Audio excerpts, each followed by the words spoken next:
Good morning, true crime friends. Okay, so look, I am up early working on my prom dress. I'm chaperoning the Pride prom next Friday night. No, this coming Friday night. And so I'm scrambling to get my dress done. All of the kids were because okay, so let me back up a little bit. I work for a clothing charity that sets up these free boutiques a couple times a year. Well, like every other month at this point. We set up a beautiful free boutique of donated clothes, tags, everything, like gorgeous, right? Accessories, makeup, the whole thing that is a part of an organization called Rainbow Cafe. And so Rainbow Cafe is LGBTQIA kids, and they can come, they can hang out, whatever. And so Rainbow Cafe has Pride Prom, and then me and friends of mine, do the boutique where kids can come in and just like shop for free. It originally started as a thing for trans kids, but now it's just like any teenager who wants to come, they come and they shop for free, and they get all their clothes and stuff for school and backpacks and underwear and binders and like whatever they need. We have everything they need. It's all free, no adults allowed, just the kids. They hang out, they listen to music. Fine, right? And so I work as a tailor for the boutique. I tailor everybody's clothes. So everybody's been getting prom clothes for weeks, and I've been tailoring suits like you can't imagine, and dresses too, tailoring everything. But then I was like, wait, prom is next week, and I don't have a dress for myself. So I'm scrambling to put together an outfit, and I'm trying out crowns because the theme is once upon a time. And so all the chaperones have to dress like either a prince or a princess. Whatever your gender is, whatever you want to dress as, fine, do you, whatever, we don't care. We just want everybody to come and dance and have some snacks and have a good time. So all of that to say, I'm getting myself ready to like do this dress, and I needed something to watch. So I started watching this show, The Curious Case of Natalia Grace. And I was like, okay, I don't know, this is not a thing. But now I've seen the whole entire series, and I need to talk about it. And I can't talk about 6 episodes in just like one video because I would be here for 3 weeks. So I've decided to break it down episode by episode, and this is episode 1. So episode 1 is called Meet the Barnetts. But please keep in mind, because I have seen the whole series, I know like who's a liar, who's not, who might be, whatever. I don't know. So I'm going to intend not to spoil, but child, no promises, because once I get going at the mouth, Lord only knows what's going to come. I don't even know what's going to come out of my mouth. There's no script here. I'm just sitting here talking to y'all. Okay, so episode 1, Meet the Barnetts. We meet this nice man who shows up in a suit, and he's like, hey, let me tell you about our daughter, Natalia. But he's like, he's a raconteur, right? He can tell a good story. I know something about that life. But okay, so he can tell a good story, and he's a little bit over dramatic. Well, I come from over dramatic, so I was like, okay, we people, cool. So here's his story. We had a beautiful family. We had a McMansion. Do people want McMansions? I thought you accidentally ended up in a McMansion. I guess it had not occurred to me that you would just be like, excuse me, show me all your best McMansions. I'll take that one. But whatever. I'm a property queen, right? Like, I love land and wide open spaces. I don't want to be out in nature, but I want to have the ability to look at nature. Nature adjacent, if you will. So anyway, and so he gets this McMansion, which I assume means a giant house on a teensy piece of land. Seems ill-advised. So he gets his McMansion. He has 4 cars in the driveway. His wife is good. He's got these 3 beautiful kids. One of his son is on the spectrum, but he's a genius. There's a Lamborghini in the driveway. I thought only douches drove Lamborghini, but I could be wrong. Listen, I could be wrong. Maybe this dude is not a douche. We're going to find out together, right? So they were all set to adopt a child from Haiti, which I was like, okay, cool. Because their life was going so good, and they had this daycare for special needs kids, and they wanted to show love and like have another child in their home. You already got 3. That's a lot of kids, and you need to focus. But okay, I'm gonna mind my business. So then the earthquake hits Haiti, and they can't adopt. That's very sad. But then, but to go through the adoption process, in case you don't know, it's a process. Right? There's a home study. It costs lots of money. There's all these things you have to do, a million hoops to jump through. They've jumped through all the hoops. They're already pre-screened. And so they're like, okay, we will just look for another opportunity. And they had like the name of the child that they were going to adopt from Haiti, everything, but now they can't do that. Then out of the blue, an adoption agency from Florida calls them and says, hey, we have a special needs child who we think might be a good fit for you. She has this rare form of dwarfism. And so, and she's a little person, and she has like, physical deformities, whatever. But we think based on your home study that like y'all be a good fit for her. And they were like, this is amazing. Here's the part where I got a little suspicious. They said, you have 24 hours to decide if you're going to adopt this child. Otherwise, she goes straight into foster care.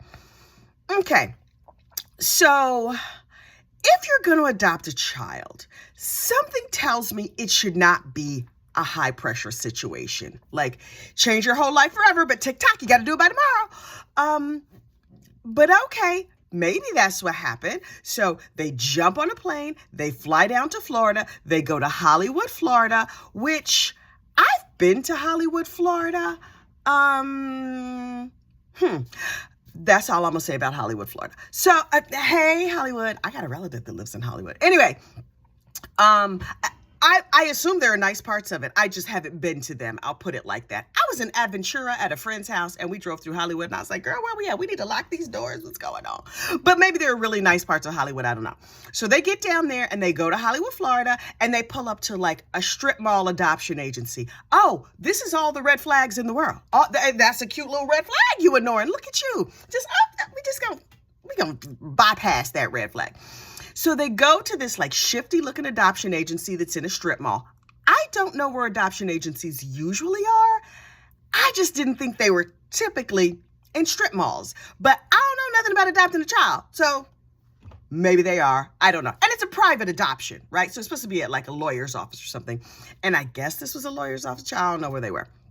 So they're sitting in a room waiting, and they knew going into this that the child had been adopted by another family. The other family couldn't cope for whatever reason, and so the family is returning the child. That's really sad.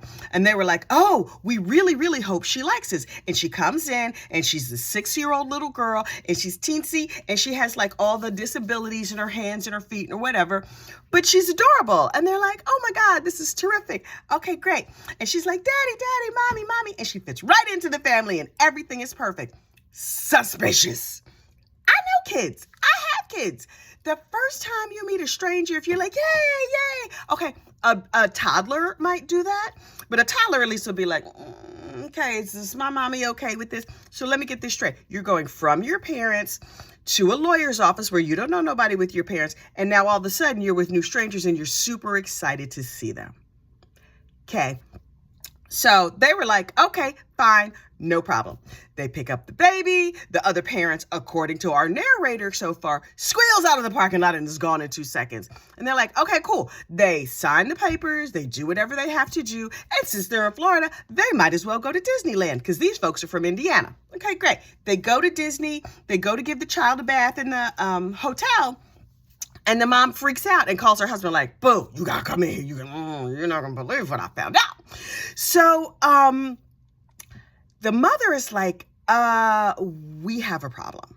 And the dad is like, wait, what happened? And it's like, she got full shrubbery. All of the shrubbery is in full bloom down there. Full bush. So he was like, is that a 6-year-old thing?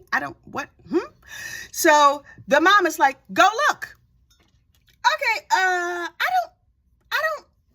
don't know that that's the decision I would have made. I'm just going to leave it at that. I don't know that that's hey, new dad, want to go look at your young daughter's shrubbery?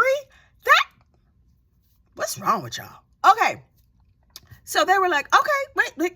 Okay, finish up your bath, put on your pajamas, and we're going to hit the Google machine and find out at what age all the shrubs come in, right? So they go on the computer. Okay, according to the computer, all of your shrubs can be there at the earliest age 8. But this girl is from Ukraine, and who knows, like, how they age children over there, whatever. So, okay, maybe she's 8 or 9. Great. So they're like, okay, that might explain the shrubbery. That might explain her like being more comfortable with strangers because she's not a little kid. She's an older child.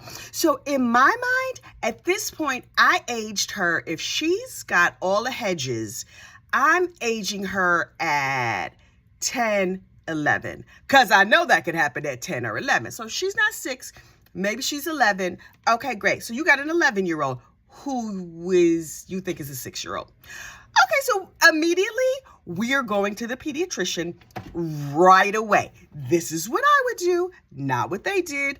Fine. They go about their lives. Everything is cool. And this child has some behavior, which, okay, like that's not good. You can expect that in a child who's been through a traumatic situation, blah, blah, blah. And then they're like, yeah, she started scooping into her pants, like eliminating in places that I'm trying to keep this clean. She starts eliminating in places where she's not supposed to eliminate and then scoop it in her hands and like rubbing it on things. Okay. We're going to see the psychiatrist, the psychologist. We're going to see everybody. We're going to talk to everybody. And apparently she's torturing the other kids in the house. That's not good. I'm going to boop, boop, boop, boop, boop. Hey, adoption agency, y'all going to have to give me every last nickel of my money back and take this child because we out, right? But no, okay. They are good people. Maybe they're just virtue signaling. I don't know. So they go to all the doctors, they do all the things, they're trying to make sure everything is cool. And they're like, oh, this is getting worse. Her behavior just keeps getting worse and worse and worse. And they're video recording her bad behavior. This I do not understand at all. I mean, maybe a psychologist or whatever was like, get some of these things on videotape and then bring them in and I can help you evaluate what this situation is. Okay, great. So they seem to have a lot of video footage of her doing very odd things, including them punishing her. You videotaped yourself giving your child very harsh punishments. I'm looking at their judgment real hard, like, I don't know about y'all. And the neighbors were like, she seemed like a nice girl, but then she was coming down to our house. The mom was coming down to the neighbor's house like, yeah, you know she trying to kill us, right? And the neighbor was like, oh, wow, that's fascinating. Y'all can't play here no more. Because the neighbor is smart. The neighbor has some common damn sense. The neighbor was like, murderous 6-year-old? No, we are not available for play dates. We gonna find some other friends. And then their doctor was like, oh, there's another girl in Indiana who has this exact same thing that your daughter has. We're gonna put you guys together for a play date. Did the doctor not know she was murderous? Okay, fine. So this other family brings their 6-year-old over, and then they show a picture of an actual 6-year-old with this disorder next to Natalia, and Natalia looks like this girl's mom. Okay. So now in my mind, I'm like, Natalia's 13 because she definitely not 6. Natalia is 13 in my mind, right? I have decided. Oh, and then they discovered that Natalia had her menses. In addition to all the shrubs being there, she also had her menses and she was hiding it. And the mother was upset. And so she helped her, clean up the situation and whatever. And when they asked Natalia what was going on, she wasn't like, oh, I don't know what's happening. She said, oh, I have my period. Okay. Not something a 6-year-old would do. So in my mind, Natalia's now 13. Fine. So we're going to put her in middle school and take her out of first grade. That's number one. We got to talk to the principal. We got to talk to a psychologist, the pediatrician. We're going to do some blood tests to see what's going on with her hormones. Maybe her hormones is off. Maybe it's precocious puberty. Some girls go get puberty really early. We are doing full medical exams. That is not what they did. I honestly don't know what they did because I don't know how accurately their story is being recounted. But according to this man, who I promise you, as a married woman, and sometimes when my kids were little, my husband would take them to the doctor. That is not the same as the mom taking them to the doctor. That's not to say that men can't be amazing fathers and take their kids to the doctor, but the way they approach it and the way moms approach it, totally different. Every time my husband took these kids to the pediatrician, he would say, they got shots. What'd they get shots for? He don't know.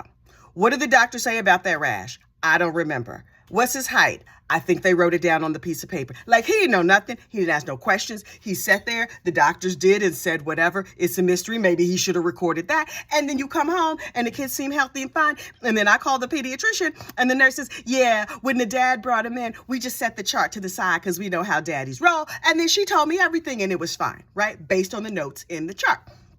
So this man does not know what happened, as far as I'm concerned, at the pediatrician, and the wife was home all day and whatever. According to the wife, the child is the devil.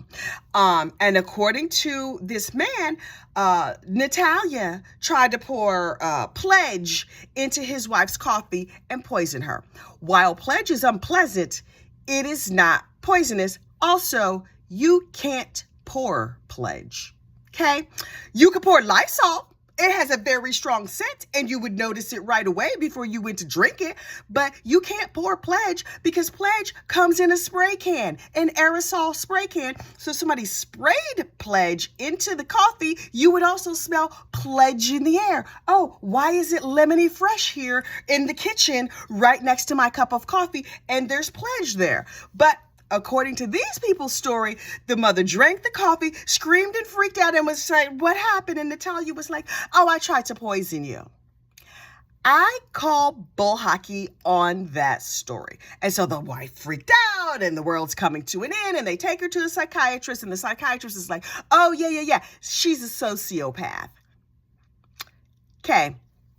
So they're like, okay, so we're living with a sociopath who allegedly is older than she said and tried to poison the wife. And she's like not really that obedient, and she's doing all these things. Oh, and apparently, according to these parents, one night they wake up and she's got a knife and she's ready to kill them in their room. Okay. How does she not get returned? Right? Like, some people have a high tolerance for crap, right? I am not so blessed, but I don't even think that's a blessing to have a high tolerance for mess.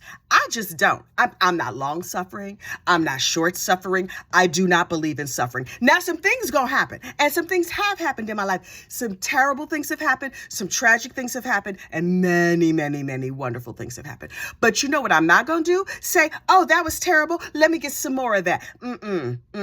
You treat me bad. You act crazy. Things go all the way to the left. Oh, you got to go. I'm so sorry about it. You got to go. My husband knows I love him with all my heart.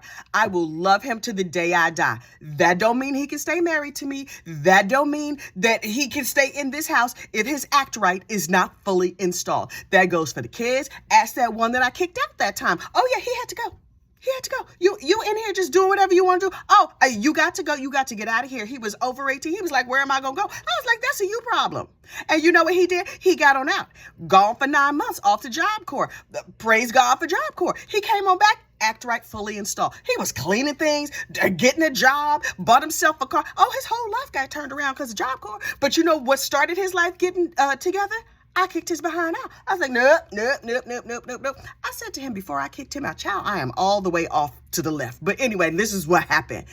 He was just acting crazy. He had graduated high school. He wouldn't get a job. He wanted to sleep all day. I come home 6 o'clock in the evening. He got a robe on, a dirty robe, smelling the high heaven. He's like, what's for dinner? I was like, you ain't cook? My house look crazy? You can barely flush the toilet? You're not doing your laundry? No, you can't stay here. You got 30 days to get it together, or you're going to be gone on that 30th day.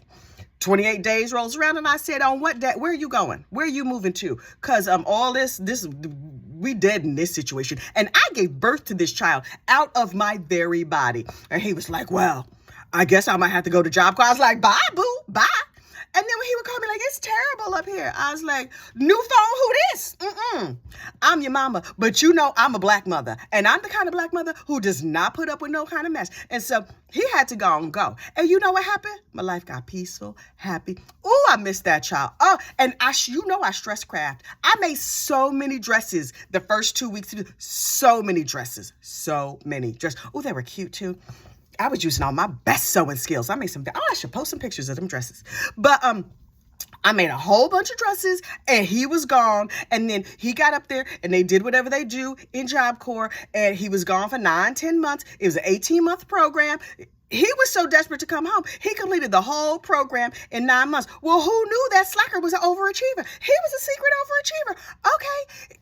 They installed his act right. They got him some job training and some skills, and he came back, and he has worked from that day to this. He's a supervisor. He's a good person. He's out here in the world doing what he had to do. You know how that started? I kicked his ass out of my house. because you can't be in my house. Now, you 6 to 13 and you got knives and you bleeding on things and all the shrubbery is in full bloom. Nah, girl, you got to go. You got to go. Hello, state of Indiana. Well, I will drop her off one of them little, you know how they have them safe haven laws? Oh, you could drop your baby off. I'm dropping that baby off. She not staying here. Indiana has a foster care system. I would have availed myself of it. You got to go. I don't care where you go.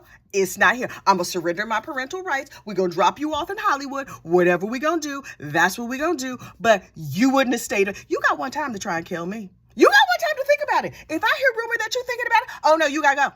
You got to go. We just not rolling like that. So anyway, episode 1 ends with them being reportedly terrified because she has tried to kill them after they've seen her shrubs and she's bleeding all over the place. Okay. These people are stupid, in my opinion. Not that anybody asked for my opinion, but these people are stupid. We only in episode 1. I'll be back for episode 2. Bye.